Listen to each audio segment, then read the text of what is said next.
His question is based on verse number 66 of chapter 15 Surah Al-Hijr. A'udhu billahi minash shaitanir rajim. Bismillahir rahmanir rahim. فَاسْرِ بِأَهْلِكَ بِقِطٍ مِّنَ اللَّيْلِ وَاتَّبِعْ أَدْبَارَهُمْ وَلَا يَلْتَفِتْ مِنكُمْ أَحَدٌ وَامْضُوا حَيْثُ تُؤْمَرُونَ.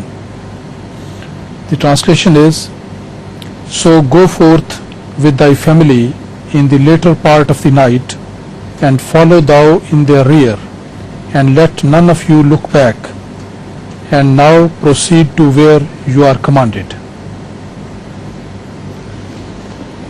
So could you kind of explain to us the wisdom of the command, and let none of you look back? What is the wisdom of this command? What is the wisdom of the command not to look back? This is in fact a phrase, don't look back. This means that you are leaving that township forever. This is a phrase which is found in every language. Things are past, finished. Forget about them. Don't feel sad about what you are leaving behind. God has better things for you ahead. Right?